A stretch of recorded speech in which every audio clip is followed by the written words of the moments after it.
Hello and welcome back to Frogboy X1 Gaming. I'm Andrew, and today I wanted to take a minute and apologize to Daniel Owens. Sometimes as a content creator, you get all worked up over something that you really care about, like I do. I tend to wear my emotions a little bit more on my sleeve than most people, and when I get all wrapped up in like these products that I cover and stuff, um, I don't get emotional, but I get like to the point where I'm like, where it's like leading a horse to water, but you can't make them drink. You know what I mean? It's more like that. It's like, okay, come on, guys, like what. You know, because there's just so much out there, and we got so many people. You know, Daniel and I obviously share a lot of the same people from the same communities. I mean, YouTube, like everybody, we find like when people find each other's channels and stuff like that, and so I do get a little bit worked up, you know, when I'm like covering a product that I really like, when everybody's out there saying it's trash and stuff like that. I mean, like you got to look at it this way. They're like Nvidia has like what 80% of the market share, so of course there's a lot more people out there with Nvidia products, a lot more people out there that you know that feel like they've got some sort of like investment in like the Nvidia brand, or they really like it for something, or they like DLSS, or they like ray tracing. But I want to apologize. I want to apologize first of all to my community, because I know that Daniel and I share. You know, I mean, there's a lot of people that watch Daniel's channel that come here and they watch my content, and I'm grateful for that. I'm grateful for you guys, and I'm grateful for the support that you give me, and I'm grateful that you guys support Daniel. I mean, it's perfectly okay for him and I to have different opinions. That's what makes it easier for you to try to find, you know, what thing you like. And this just kind of goes, you know, because I am starting to get to that point where I'm getting to be this like AMD fanboy type channel thing, and I never wanted it to be that way, but sometimes my content's like really good and informative, and then the other times it's like bashing Nvidia, and like I just want, I know that like consistency is important, because consistency is important to me. And when you got me being like, you know, solid one day and then combative the next day, that's not really the type of channel that I want to have and want to create. So I disagree with Daniel a lot. I personally don't really care much for the Nvidia brand. I don't. Like, I don't care for the DLSS. I don't care for the ray tracing that much. Just because it's not to a point where I would like it, on a mid-range, on the mid-range level. I don't want to go out and spend $2,000 for a GPU every generation. Like, I don't want to do that, because that's the kind of gamer that I am. I like new technology like everybody else, but I don't see myself wanting to spend and fight or because it just, okay, take this for instance. Today the 7600 XT launched. I had so much anxiety trying to get this card today that I woke up at 4:30 this morning, and I sat there trying to get this card all morning like it was a PS5 or an Xbox Series X on freaking launch day, knowing that they, like, you know what I mean? Like, I sat there trying to get this card all day, and I had so much anxiety over that I don't want to have to deal with that with the high end every single generation. Like, I don't like that. I like to be able to just take my time and get what I want to get. And I figure the mid-range is going to be a little bit easier for me to get every generation. And plus, I'm usually pretty happy with that. I'm pushing, you know, anywhere from 70 to 90 frames at 1440p with, you know, 7800X or 4070. Either way you push it, you know, like, I'm in a good spot with that at a 1440p monitor. So I'm perfectly okay with that. I don't necessarily have to have 120 frames or super high. I just want to be able to play the game and have it feel smooth and have it feel good. So that's the way that I run this channel. And, you know, we could sit and split hairs all day about the features of Nvidia and the features of AMD, but let's face it, man. Both of these companies make solid products that 100% deserve your attention. But there's going to be people out there that are going to be more like, oh man, I love Nvidia, I love ray tracing, I love that. And then you're gonna have people like me that are like, yeah, dude, AMD rocks, man. That fluid motion frames that you can use on anything from DX11 to DX12, that's a bonus. And so when we get the 7600 XT tomorrow, like we're gonna be looking at that, and like we have so many tools in our toolbox across so many different games on the AMD platform now because of those tools that now our longevity could that could make or break like your future gaming experience. Being able to have that, like just being able to have that could push that card just a little bit further to where you don't feel like you need to run out and buy a card or make an impulse decision or buy something, and just I like these features that AMD brings to their GPUs. I do. I like that open source. I've always liked that open source. To me, Nvidia feels more like the Apple of like cell phones and stuff like that. And I much more prefer open source stuff. I feel like you get updates faster. I feel like you just get cooler features. There's more people out there willing to work on that kind of stuff. I don't like proprietary stuff that much. I never really have.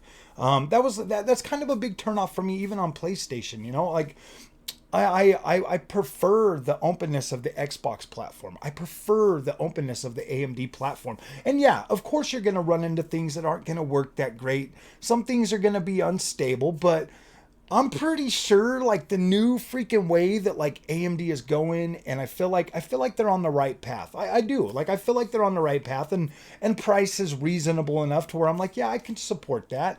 That's not too big of a blow, like $500. Going out buying a $500, and see, this is why I don't want to go. This is why I'm comfortable with mid-range.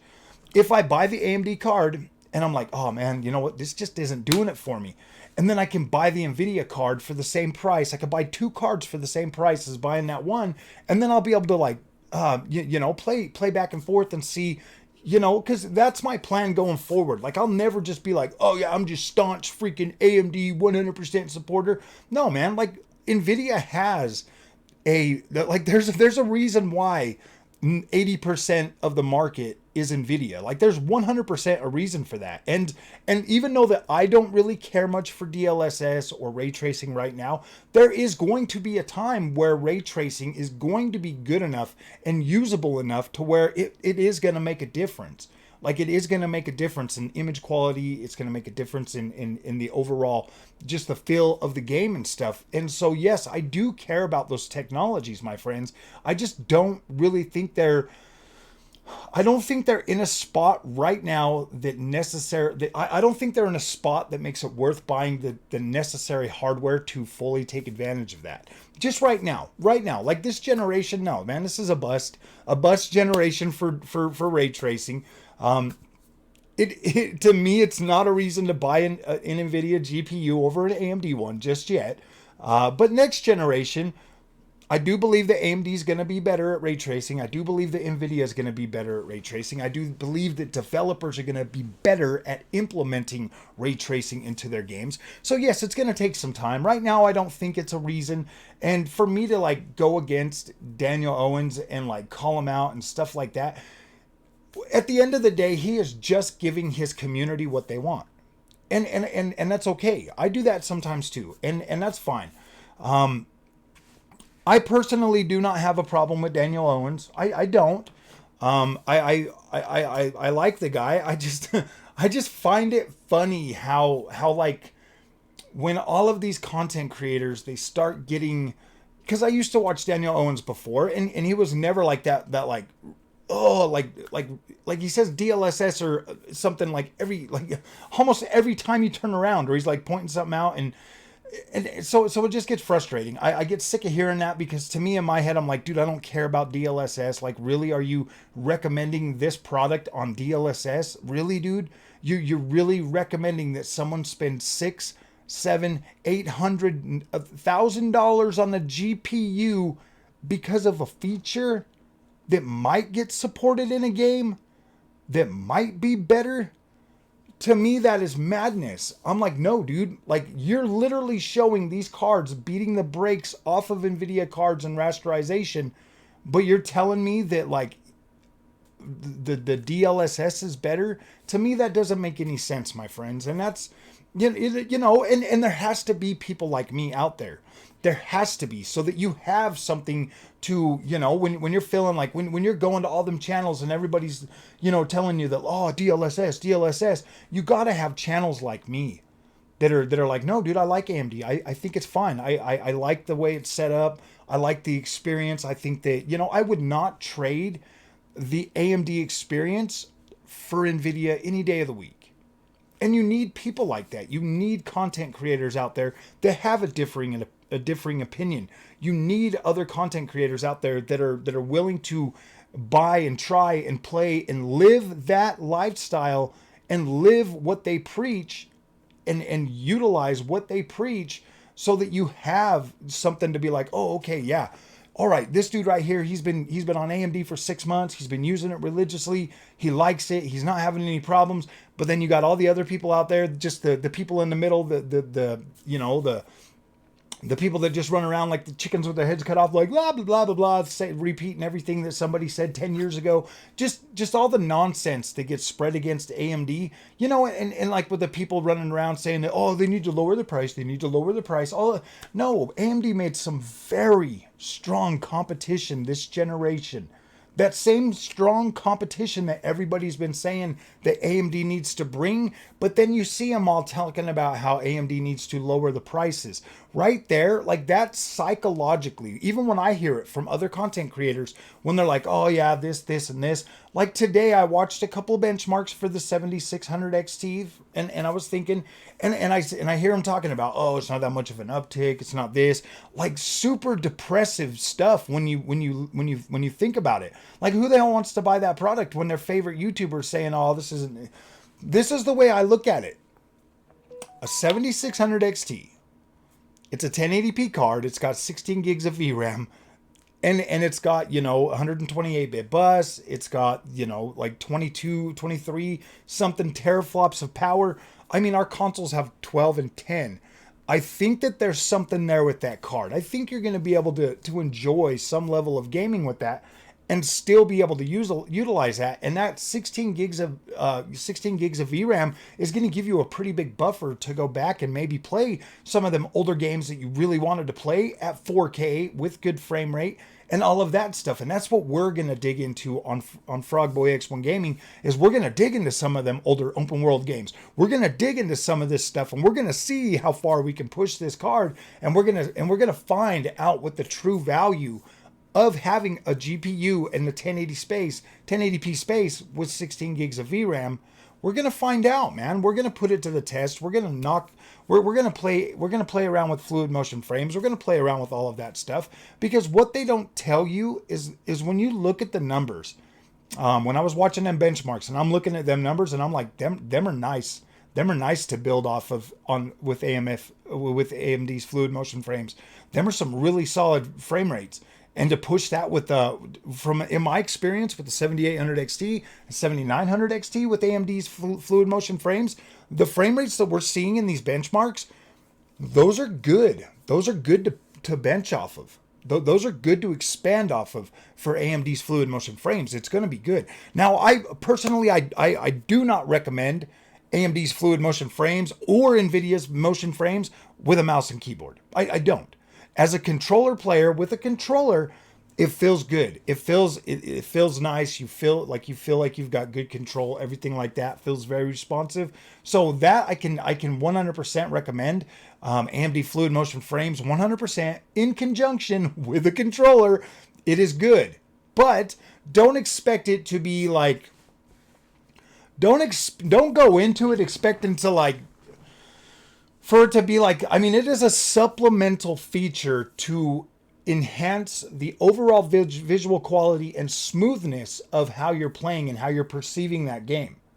It's not going to give you magically more frames. It's not going to make you better at Call of Duty or any of that stuff. It is going to help with the immersion of your single player games, of your racing games. It actually works pretty good in racing games. Of games that you're sitting there and you're just enjoying. it is going to help with the overall image quality, and it's going to help with the overall smoothness of how that game, of how you perceive that game. So yes, I do think that AMD's fluid motion frames is awesome, just as I think that Nvidia's frame generation is actually pretty good on most of the stuff that I've tried it on. It's not bad, not bad at all. And that's the thing. And that's the thing where we're at right now with GPUs and PC gaming, is they are bringing a lot of this in here. And when you've seen what Unreal Engine 5 is actually capable of, I hate to say it, man, but I just don't know if raw compute power is going to be enough to bridge that gap anymore. I mean, you look at the prices now, and if we expect it to double like it used to every generation, like I just don't. I see the cost continuing to spiral way out of control. So I do kind of see this as a measure for both of these companies to be able to provide a better to provide a better experience and still kind of rein in the costs. But Nvidia is not doing that. And that's why you guys need to take AMD seriously, because they are not doing that. Every generation are like, yeah, dude, we can squeeze some more money out of them. It's ridiculous at this point. The prices of Nvidia and the feature set that you get with it, it's just not. I don't know if it's worth it anymore, because you're not getting that ground power. You're not getting that freaking that starting point power that I think you do, that I think you should have. Because when I'm on the 4070, I can tell that I have that I'm not getting as good of an experience as I am on my 7800 XT. So, yeah, I know this was an apology video for Daniel, but I needed to explain some of this stuff, my friends. I needed to go into some of this stuff a little bit more detail so that you guys understand where I'm coming from and why I don't necessarily agree with them, and why I kind of lashed out at him, because that was unfair of me to do that. Like I do regret going out of my way and doing that, but I'm going to leave that challenge video up there. You know, obviously, at the end of the generation, like I said, we're going to check the 4070. We're going to see just how good it is, you know, at the end of this generation, because $600, that's a lot of money, man. That is a lot of money for for the features that he told you to, that he's saying that you can depend on. I don't, dude, I couldn't depend on that stuff with a 3080. And it frustrated me. It made me mad. Like when you're somebody like me coming into the PC space and you're listening to everybody else and they're just filling you with hype, and then dude, the honeymoon phase for me on Nvidia wears off very fast.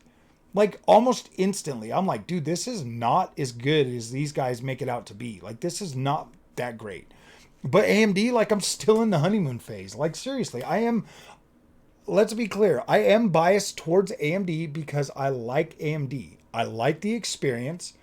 So yes, I'm going to just out of habit be like, yeah, dude, I like the experience. I think it's good for you. But you know, that's why you need guys like me, and you need guys like Daniel Owens. You need to be able to bounce us off each other so that you can make the right decision that's good for you. Because me personally, I don't think DLSS and ray tracing is a justification for spending that extra money.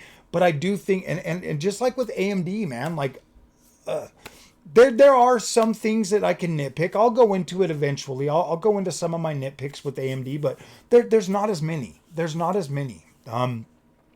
There are things, you know, that's not necessarily bad. Maybe like minor inconveniences, you know, like and it hasn't happened. You know, like the things don't happen as much to where it's like. See, I'm even having trouble like trying to think of them, but I know there are some annoyances, and I'm going to start writing them down so that when I do come across them, I can be like, oh yeah. So because I know these are things that are going to bug other people a little bit, and some people on the PC platform I've noticed are extremely sensitive when it comes to this stuff. Extremely sensitive. So I'm going to start, you know, writing some of this stuff down that kind of minor like. Well, see, that's the thing, man, because I don't bring up the minor annoyances because they don't matter to me enough. But I've been doing this long enough to know that there are people out there that I would recommend this stuff to, and they would find one of these annoyances and they would be like, what? You said it was perfect. So I do have to find a way to be able to talk about that stuff and then express how I feel about it so that maybe that can help influence you to maybe not necessarily look past it, but look at it in a different light so that it doesn't bug you as much. Because there are, I mean, we have a 7600 XT with 16 gigs of VRAM for $329 on the market, and every single review that I watched today is people just nitpicking it and trashing it. Like, that's the price of the product. That's what they chose for the product. You either buy it or you don't. If you're going to review it, like review it, you know, I mean, at least try to find something good out of it. Like you really can't, you're really that snob. You're really that snobby with your free 4090 that you can't find nothing good with a 7600 XT. I bet I'll be able to find a lot of good things about that card when I get it tomorrow and I get it in here and I start reviewing it. I bet I'll be able to find a lot of good things with that card. Just like I can find good things with the 4070. Even after having a 7900 XT, I can still go down to an Xbox Series S and find good qualities about that product. So yes, we're going to find everything we can about the 7600 XT. We're going to apologize to Daniel Owens. We're going to not ever call him out again. Like, I don't even care. Like I said, you need people like me. You need people like Daniel Owens so that we can bounce things off of us. And hopefully be able to make the right decision for you with your money and your PC stuff. Obviously, I work and I do invest a lot of money in this channel buying these GPUs and stuff. I don't need a 7600 XT. I don't need a 6700 XT because it's got more power. Like, I don't need that. The whole reason I'm buying a 7600 XT is so that I can show people that are interested in that card and show them what it can do. So if you like this content, do not forget to like and subscribe. I will see you guys in the next one. Thank you for watching.